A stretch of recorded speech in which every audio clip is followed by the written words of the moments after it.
What questions must we ask ourselves to understand the potential risks and benefits of a carbon credit project or program that might be presented to us? First, what do the rules of the carbon credit standard or of the carbon contract say about our rights? Understanding this is a first step for us to find out if our rights will be respected. We might need to ask allies and friends who can explain legal language that we are not used to. It is very important that the rules or the contracts say clearly that our rights to land, territories, and resources are to be respected, and that we retain our right to give or withhold our participation in or permissions for any project through the process of free, prior, and informed consent. FPIC. Second, will our way of life, cultural integrity, and traditional practices be respected? For example, will our community be stopped from continuing with rotational farming or gathering food and materials from our forests? This has happened in some places because carbon project developers say that those activities are impacting carbon stored in forests. In practice, respect for our rights as indigenous peoples is only a reality if we can pursue our own way of life, enjoy our cultures, and live freely on our own lands and territories with dignity and respect. Third, are we treated as equal partners in carbon credit projects or programs?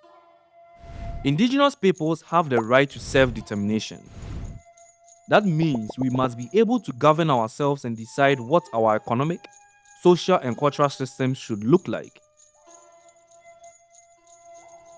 Since these systems can be affected by carbon projects or programs, it is important that we are partners in the design of such projects or programs from the beginning.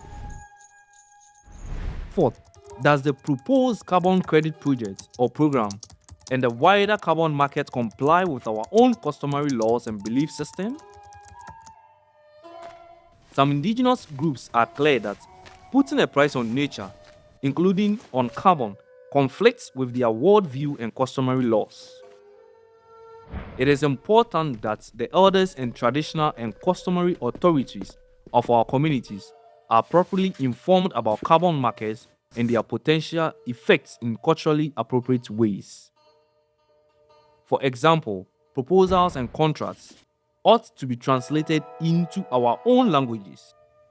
Properly informed, they can then take part in our internal processes of assessing these markets. Fifth, are there risks related to selling carbon credits ourselves? Like other commodities sold on international markets, prices for carbon credits go through cycles.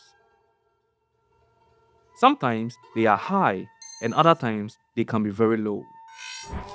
Media and legal actions challenging companies that buy carbon credits can influence this.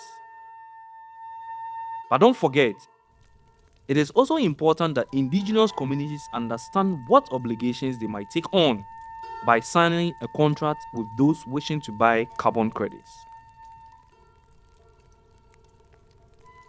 Sixth, what would we gain or what could we lose as indigenous peoples from engaging with carbon credit projects or programs? For example, would these projects or programs contribute towards our self-determined priorities for the future? We have to remember that someone coming from the outside can't tell us what the so-called benefits would be.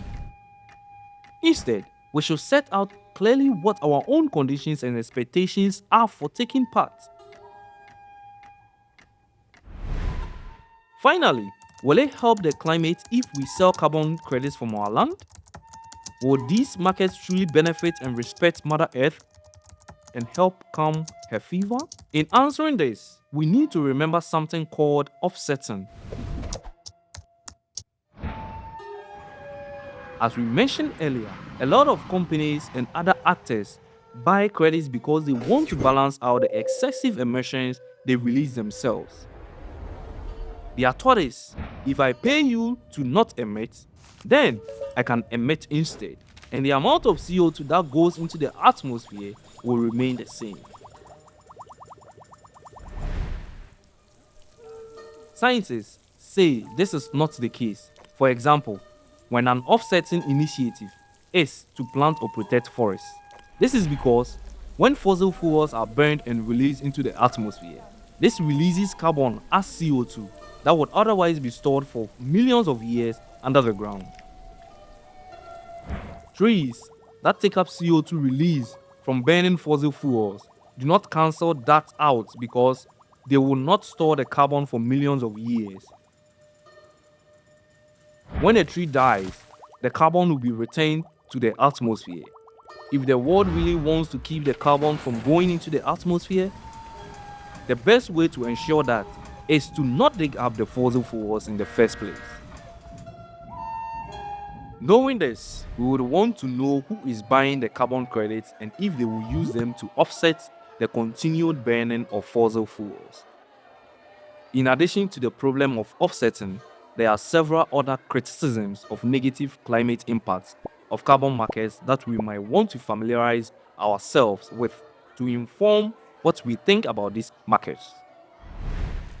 Thank you for sharing all of these with us. There is still a lot about carbon markets that is not clear to me, but I do have a clearer understanding of the link between these markets and our own lands, lives, and rights. At least I know which questions to ask if anyone comes here to talk about carbon credits and markets. And if we still feel we don't have enough information, we can ask our allies and friends for legal and technical advice. To me, another thing is also clear. If world leaders and historic polluters are serious about tackling climate change and taking care of Mother Earth, they must help us continue protecting our lands and territories. That also means supporting and protecting our indigenous at the front lines who are threatened or killed for defending their rights, lands, and environment.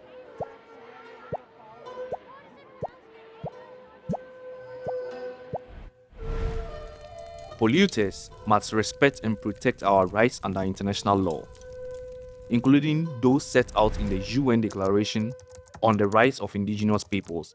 At the same time, they must cut their own emissions. They cannot leave all the work to us.